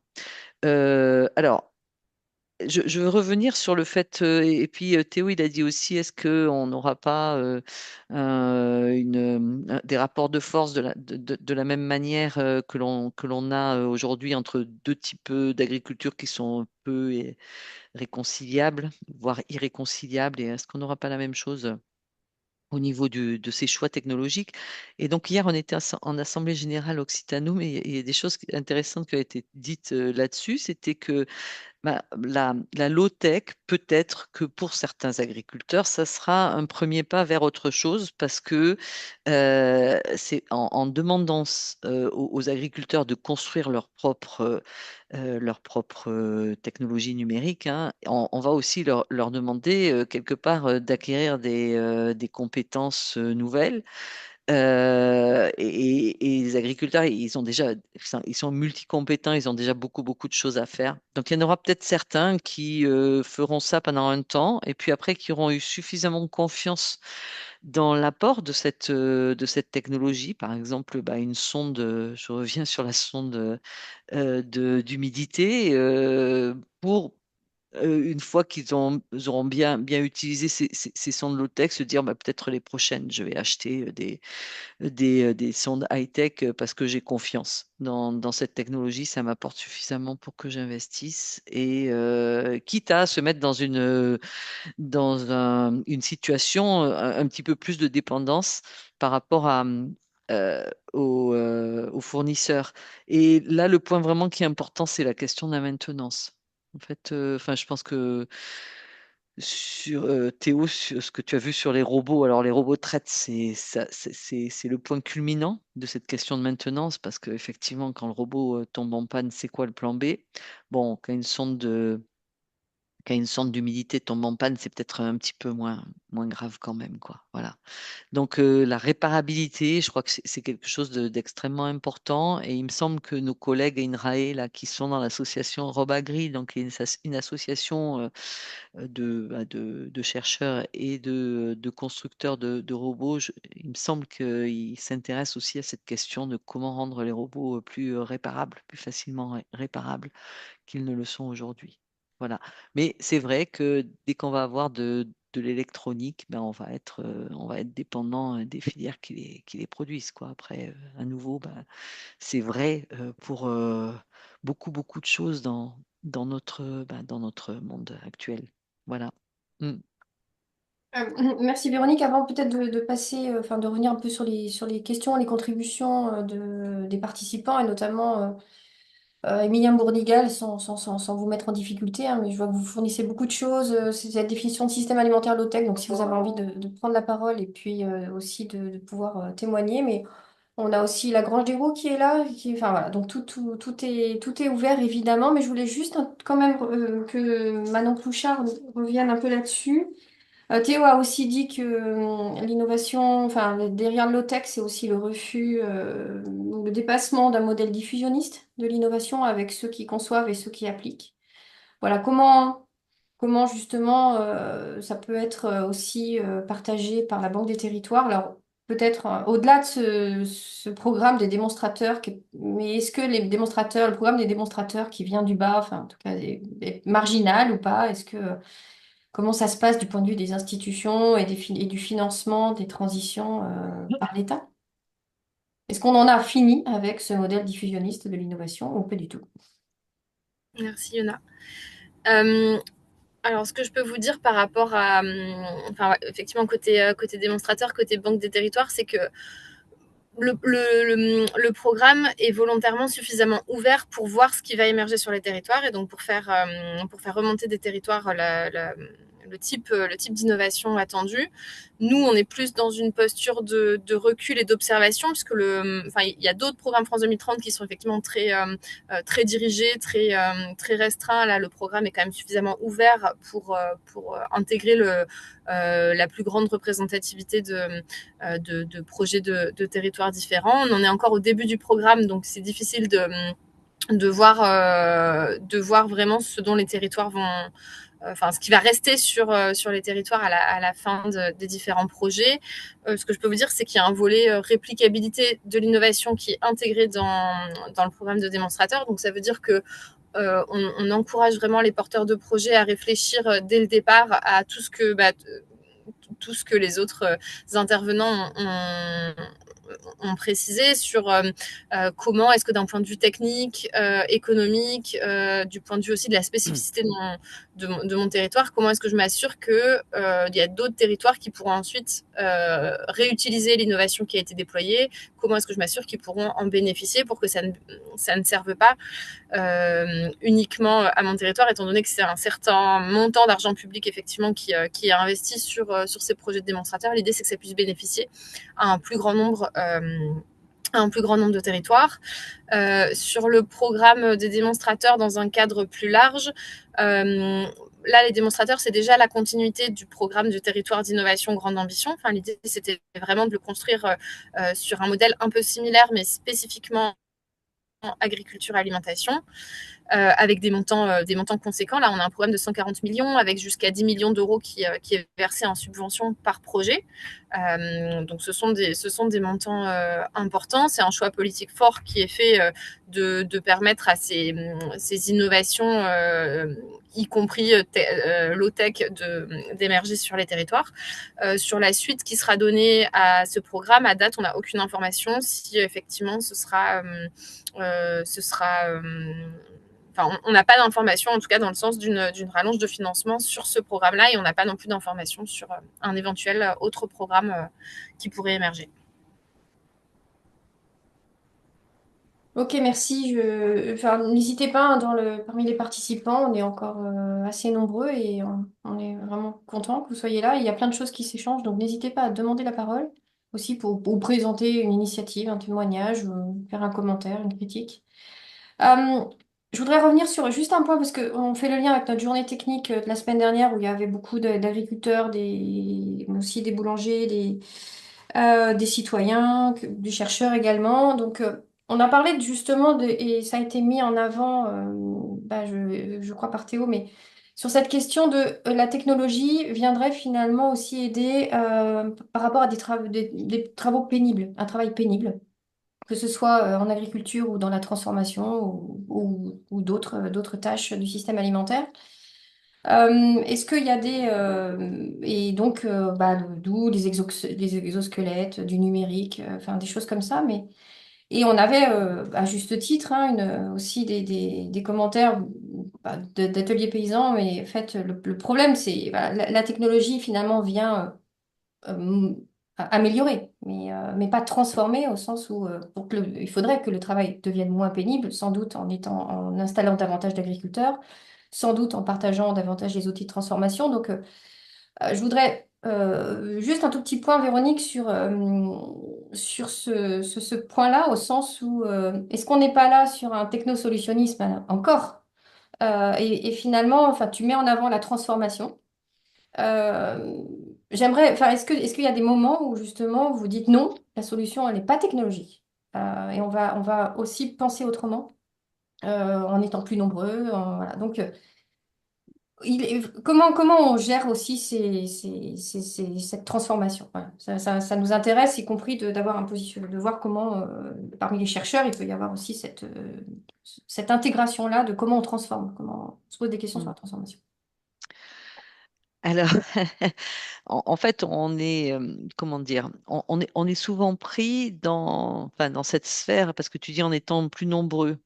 Le problème, c'est qu'aujourd'hui, encore faut-il trouver les gens qui ont envie d'aller quoi, vers certaines agricultures, tu vois.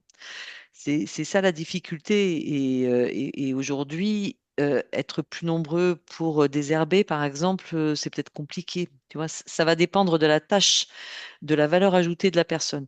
Par exemple, je reviens à la robotique. Moi, je trouve que les robots désherbeurs, c'est très très bien parce que et d'ailleurs, les robots, par exemple, qui sont fabriqués par Naio, la plupart sont achetés par des agriculteurs qui sont installés en bio. Hein, donc, et pourquoi? Parce que en bio, le désherbage, c'est une grosse partie en fait de consommation de la main-d'œuvre qui n'est pas forcément bah, la part où l'agriculteur a le plus de valeur ajoutée. Donc moi, je trouve que par exemple, les robots cueilleurs, j'ai beaucoup travaillé sur la maturité des fruits. Hein. En fait, au départ, je suis arrivée pour travailler, pour essayer de voir si on pouvait mesurer la maturité des fruits avec des capteurs. C'était la grande époque de la robotisation de la cueillette des fruits. Et ça, je trouve que c'est dommage sur les fruits. Mais il faut quand même équiper les gens pour que ça soit moins pénible, pour que ben, ils aient pas forcément, enfin, les bras, enfin, donc les exosquelettes, je trouve que c'est des choses aussi beaucoup à travailler, parce que les exosquelettes, ça peut diminuer des TMS. Par exemple, donc je crois qu'aujourd'hui, chez les apiculteurs, il y en a beaucoup qui arrêtent plus tôt que prévu parce qu'ils n'arrivent plus à manipuler des ruches qui vont faire 30-40 kilos lorsqu'elles elles seront pleines de miel. Voilà, donc il y a cet aspect-là, c'est-à-dire j'ai envie de faire mon métier jusqu'au bout et peut-être bah, que je suis apiculteur et on pourrait pas être deux. On pourrait pas être deux pour manipuler la ruche. Voilà. Donc, s'inscrire. En fait, on a des ergonomes là. On a fait dans le programme Territoire d'innovation, on a deux ergonomes hein, qui sont rentrés, plus une personne des sciences de gestion, des gens des sciences du design aussi pour voilà, comprendre tout ça. Et c'est vrai que c'est vraiment important de voir comment ces technologies, elles s'inscrivent dans le travail et comment elles vont le modifier ou pas. Alors, est-ce qu'on a toujours besoin des technologies? Je crois que une fois ou deux, ben, le jeu sérieux qu'on a créé, voilà, on pensait que c'était super si on arrivait à le numériser. Ben non, finalement, c'est arrêté avant. Et en agriculture, j'ai pas d'exemple à te citer comme ça facilement. Ce qui est important de savoir, c'est que c'est pas la technologie qui va résoudre. Enfin, elle va venir, et je sais plus qui le disait. Elle va venir. Je crois que c'est Manon qui le disait pour aider en fait. C'est pas une fin en soi. Elle va venir pour assister quelque chose pour aider, voilà, soit diminuer la pénibilité.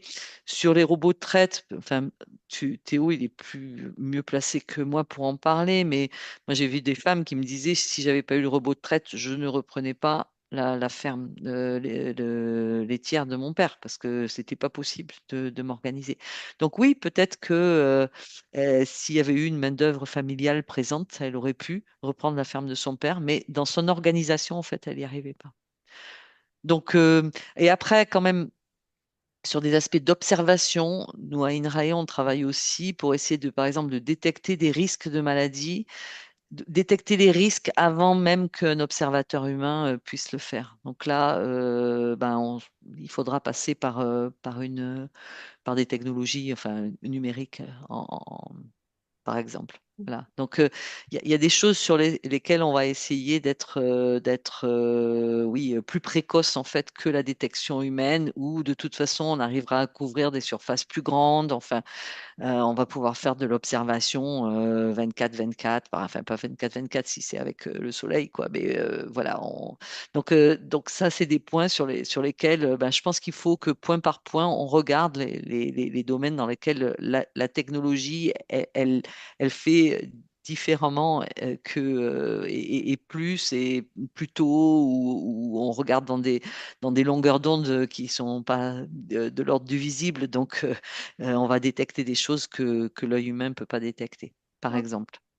Merci pour ce. Je vais tout de suite, je vais donner la parole à Thomas, Thomas Borel, mais avant, je fais un petit coup de pub pour un des projets donc affiliés au RMT, le projet TRAC. Anne-Cécile nous mettra le lien dans le chat.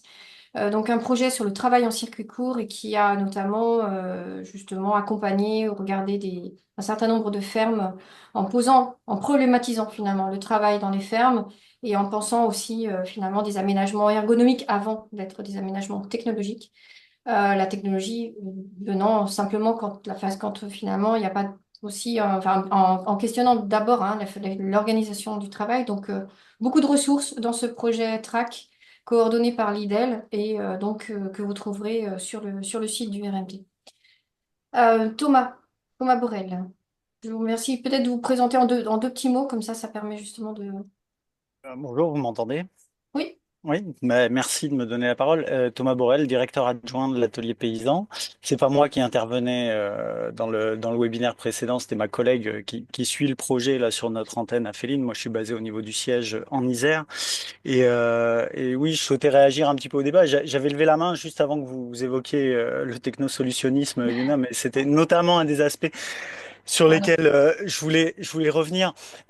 Mais j'avais déjà une petite remarque sur tout à l'heure ce qui a été dit sur la notion de dépendance en fait et qui va m'amener à cette question du solutionnisme technologique parce que effectivement les dépendances c'est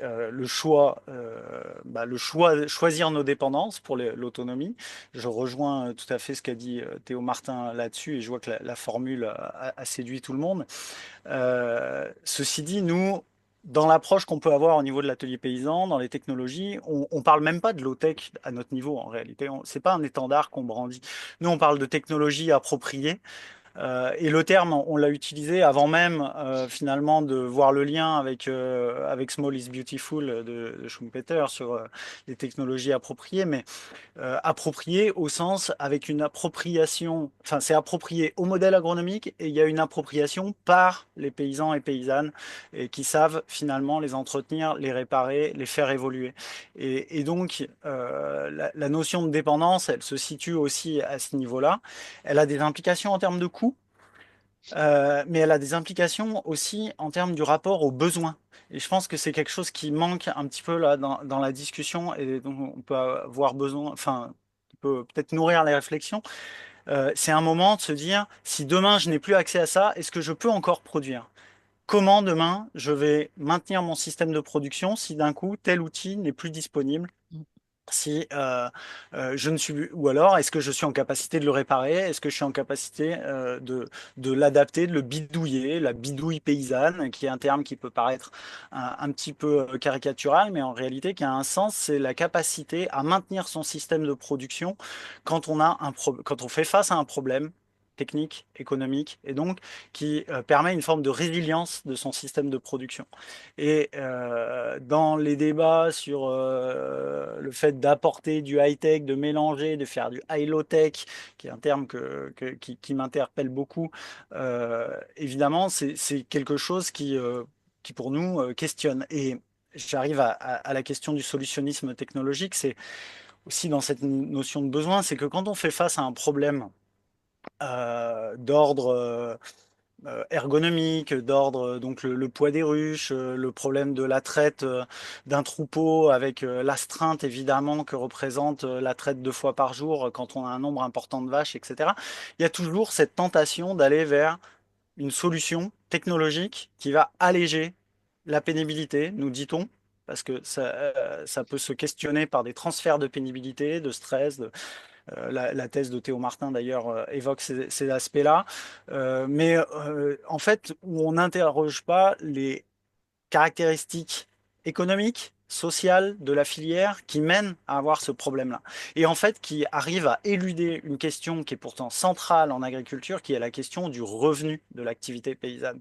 La question de comment dégager un revenu décent. Et par l'espèce de fuite en avant, de chercher toujours une solution technique et notamment technologique qui peut être particulièrement coûteuse pour les paysans et paysannes, non seulement on élude cette question, ce qui est quand même dommage au plan intellectuel, et en plus on peut aggraver le problème par des effets d'endettement et de dépendance économique qui sont éminemment dommageables. Et donc on ne s'interroge pas sur comment finalement les filières économiques, les filières agricoles, pardon, en sont arrivées à ce point, les structures de production en sont arrivées à ce point qu'il n'est plus possible humainement de supporter la charge de travail que représente l'acte de production sans avoir une espèce de béquille technologique que va être un exosquelette, un robot de traite, quelque chose, et où on se retrouve complètement lié à ça.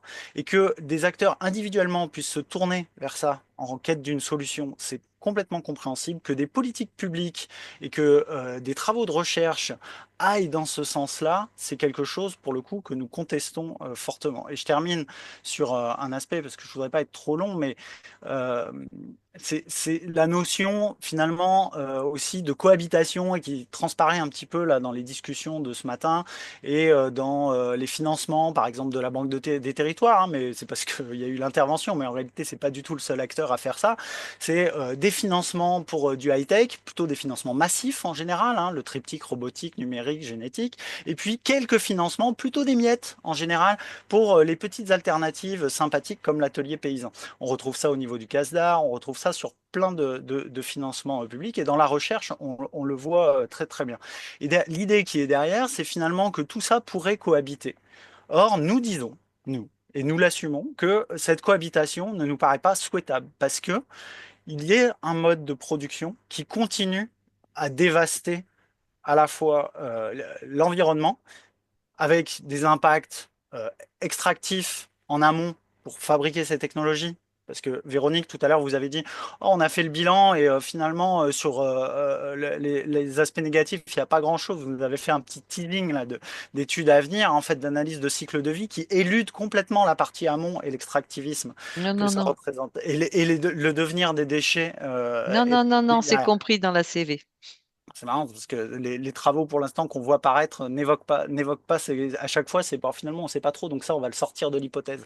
Mais au plaisir d'en rediscuter ensemble. Oui. Mais en tout cas, on a un modèle de production agricole qui continue à côté avec un peu d'écologisation des pratiques, avec une sorte de fuite en avant au niveau des coûts d'investissement que ça représente et des dépendances économiques que ça crée et avec un impact social qui est la désertification des campagnes et une incapacité in fine à dégager un revenu décent de l'activité agricole qui fait que on voit cette colère agricole là revenir dans l'actualité et déborder complètement les cadres du syndicalisme majoritaire.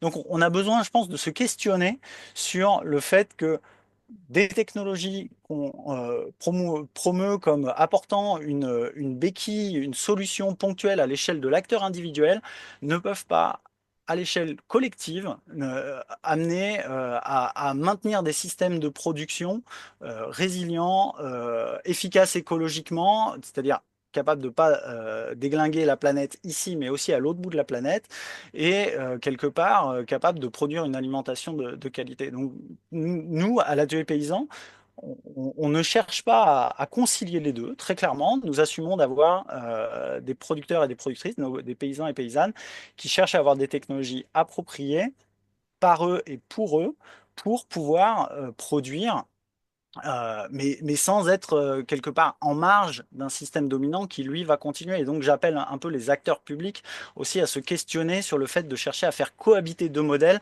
quand l'un est en train de détruire l'autre inéluctablement. Mais c'est une ouverture de débat. Bravo. Merci Thomas. Et on avait eu dans le premier webinaire en 2021 un positionnement aussi, enfin, d'un point de vue de l'atelier paysan, c'était au moment aussi de votre ouvrage, peut-être pour ceux qui ne connaîtraient pas, hein. Donc, redites-le-moi pour pas que je sur la souveraineté maîtriser les machines, hein. Enfin, Reprendre la terre aux machines, reprendre la terre aux qui est machines, pardon. paru aux éditions du Seuil en 2021 et l'année Voilà. dernière en poche. Au moment justement de l'apparition de cet ouvrage. Et donc, voilà, c'est aussi un point de vue très important. Je ne sais pas s'il y a des réactions du côté Véronique, Manon, si vous voulez réagir à ce qui a été dit, ou sinon, Je crois que là où on est d'accord, c'est les technologies appropriées. Et effectivement, la démonstration qui a été faite jusqu'à présent, c'est que si les agriculteurs les utilisaient pas, c'est bien qu'elles étaient peu appropriées, d'une part. Bon, je ne vais pas reprendre le débat sur l'impact environnemental du numérique. On en reparlera avec Thomas, avec voilà, enfin, ce qu'on est en train de regarder. On a été surpris, hein, ceci dit. Voilà. Mais mais pour que tout le monde sache bien dans la CV, on regarde aussi ces aspects extractifs et puis la fin de vie de tout, quoi, enfin, des technologies, et on regarde le changement par rapport à la pratique actuelle. Voilà, c'est juste en deux mots ce qu'on est en train de faire sur l'analyse de cycle de vie. Donc, je dirais que, enfin bon, je conçois qu'il puisse y avoir, enfin, je suis d'accord aussi sur le fait de dire qu'aujourd'hui, individuellement, bien entendu, les agriculteurs vont se tourner vers des solutions qui vont leur permettre de mieux vivre.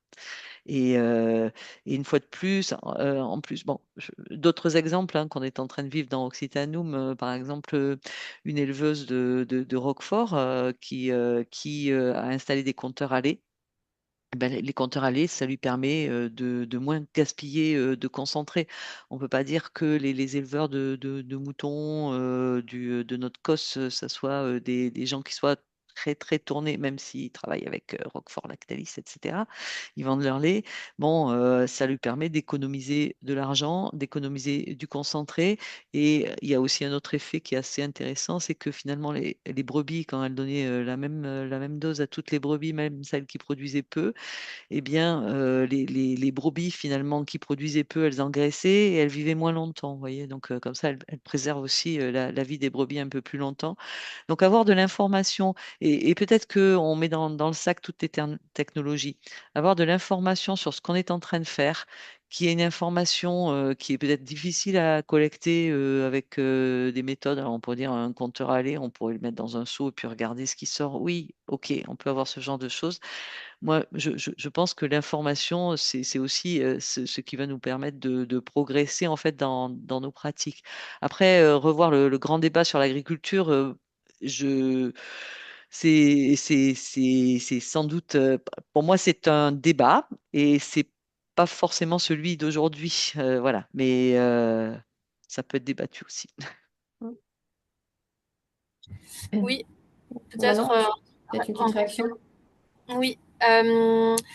Oui, peut-être à deux niveaux. D'abord, spécifiquement au niveau du programme, je comprends tout à fait ce que disait Monsieur Borel, et je pense que ça rejoint aussi ce qu'on essaye de mettre en place dans les démonstrateurs sur le changement de pratique, et ce que tu disais aussi, Yuna, sur le technosolutionnisme, de pas seulement intégrer dans les territoires des nouvelles technologies, mais aussi d'encourager le changement de pratique initialement. Donc, par exemple, je parlais de la résilience, de la sobriété en eau dans un projet dans les Pays de la Loire. Donc vraiment travailler sur le changement de type de culture pour ne plus avoir besoin d'avoir accès à des outils de gestion aussi précis de la ressource en eau, puisque les besoins seraient revus à la baisse avec d'autres types de cultures. Et notre enjeu sur le programme de démonstrateurs, c'est effectivement de documenter le mieux possible tous les bénéfices des projets sur les territoires pour ensuite faire plaidoyer auprès des pouvoirs publics pour essayer de reproduire ce type de programme, puisque je disais qu'on n'avait aucune certitude sur la suite qui sera donnée. Mais c'est bien un enjeu effectivement d'essayer de démontrer autant que possible la pertinence de ce type d'appui low-tech pour espérer obtenir d'autres financements par la suite. Merci, je vais passer la parole à Maëlle Péricard, mais juste comme il nous reste pas trop longtemps, je voulais aussi qu'on vienne, finalement, le titre du webinaire, c'était Filière locale et low-tech, le retour à la bougie. Aussi parce que c'est des caricatures souvent, enfin en tout cas, ou des raccourcis souvent faits entre filière locale égale petite échelle égale retour à la bougie. On m'a dit récemment que ça ne faisait pas rêver les agriculteurs. Donc c'est justement cette autre façon de voir. Donc Maëlle, faites-nous rêver. Vous m'entendez? Oui. Eh ben, bon, Maëlle Péricard, du coup, je travaille pour l'animation de la filière céréales légumineuses auprès de la Grange d'Hérault, qui est une association qui est basée à Sorgues. Et bon, j'avais plein de remarques sur les débats qui ont eu lieu, notamment en termes de solutionnisme technologique et de la place de l'expérimentation à la femme, sur laquelle j'ai fait mon travail de fin d'études. Mais moi, je vais parler de ce que je vois depuis que je suis rentrée à l'animation de la filière, et je me pose la question, et je vous pose la question, si une des voies possibles pour concilier ce besoin de technologie et à la fois ne pas faire une fuite en avant en voulant résoudre par la technologie, ce serait pas aussi d'octroyer du temps d'ingénierie dans les filières pour étudier les besoins et in situ et c'est un peu ce qui se passe dans notre filière. Du coup, je vais vous imaginer ça, c'est qu'on a plein de machines qu'on récupère et qu'on pourrait réemployer, mais les agriculteurs n'ont pas le temps et donc ils peuvent pas s'approprier ces technologies. Et donc là, ce que on a décidé de faire avec l'accompagnement, ce serait de financer du temps d'ingénierie pour permettre de repenser ces machines, de les restaurer et de les adapter aux usages. Et donc, c'est peut-être une voie intermédiaire entre revenir à la bougie en reprenant des vieilles brosses à balai qui fonctionnent mal et s'équiper démesurément et donc se créer d'autres dépendances. Pour moi, peut-être aussi qu'il y a une solution là-dedans à utiliser du temps d'ingénierie de beaucoup d'ingénieurs d'ailleurs qui sont en remise en question de dans leur travail et dans leur profession et donc voilà, de le destiner à une étude et à des résolutions concrètes dans les filières. Et c'est pour ça qu'on va nous demander des financements pour ce temps d'ingénierie. Et, et voilà, c'est une des choses que je voulais vous poser comme question. Et en tout cas, bien sûr que l'usage des techniques se réfléchit en fonction des usages. Et nous, là, dans la filière, on fait du réemploi, mais par exemple, on n'a pas de solution, notamment pour les légumineuses, et on est obligé de s'équiper d'un trieur optique. Et c'est une technologie qui est nécessaire, mais elle répond à un usage et elle répond à, à des besoins. Et donc là, elle me paraît tout à fait valable. Voilà, c'est juste ce que je voulais mentionner. Merci. Juste peut-être vous pouvez dire deux mots sur votre filière, enfin au sens où on se pose la question de est-ce que le low-tech serait réduit aux petites échelles. Alors on a vu avec Roland que bon déjà il combine low-tech high-tech et est-ce qu'il est petit ou moins petit. Enfin là aussi toute une histoire d'appréciation, mais juste comme ça vous donne. Il nous a précisé son chiffre d'affaires lui. Alors je vous demande pas forcément de nous dire votre chiffre d'affaires, mais peut-être juste pour préciser l'envergure de votre initiative. Oui, bah, c'est une filière qui a commencé qui est en travail depuis 2 ans, qui a commencé à produire. Là, on a une campagne depuis 2024 avec l'installation d'une boulangerie notamment qui planifie que les blés de la filière. Donc, on a un petit retour. On va écraser quoi. En 2024, il y aura 60 tonnes de grains moulus, ce qui représente en moyenne 30 hectares. Donc, c'est assez petit en termes d'ampleur. Mais dedans, eh ben, il y a une douzaine d'agriculteurs qui produisent pour le moulin et quasiment une vingtaine d'agriculteurs qui viennent faire de la mouture à façon. Donc ça rend un service aussi si on va plus loin que les chiffres. Et du coup, la technologie a aussi sa place dans cette histoire. Si on sort de la filière, en fait, on rend un service technologique au sein de la filière. Et, et voilà. Mhm. Merci pour ces. Enfin, voilà, c'est aussi de- d'aller au-delà de cette approche binaire entre petit et gros et voir comment. Mais vous l'avez. Enfin, ça a été dit dans le débat, c'est aussi des modèles de réplicabilité et d'essaimage plutôt que de grossissement de la taille. Enfin, ou de grossissement de la taille. Mais Roland a pu montrer aussi il en garde quand même une approche de réplicabilité. Donc. Ça n'épuise évidemment pas le débat. S'il y a une dernière intervention aussi Anne-Cécile ou Pauline, il y a une question vive, importante dans le chat. Il y a un certain nombre de commentaires, on les mettra de toute façon à Ouais, il y en a eu. disposition Il y en a eu pas mal. Du coup, aux là, intervenants. Il y a eu beaucoup de choses, beaucoup de ressources et on vous en remercie. On donnera aussi vos commentaires, vos questions aux intervenants s'ils souhaitent vous répondre ou organiser justement peut-être, on pourra sélectionner quelques questions pour justement leur demander de répondre, comme ça permettra d'enrichir et de continuer, parce que vous voyez bien que c'est encore une fois qu'un début du sujet. Euh, voilà, est-ce qu'il y a il va être bientôt midi, donc je ne voudrais pas retarder. Est-ce que Théo, tu as envie aussi de dire deux mots de la fin? Il y avait plein d'autres questions à poser, entre frustres évidemment, mais... Est-ce qu'il est là, Théo? Il est parti, Théo, peut-être.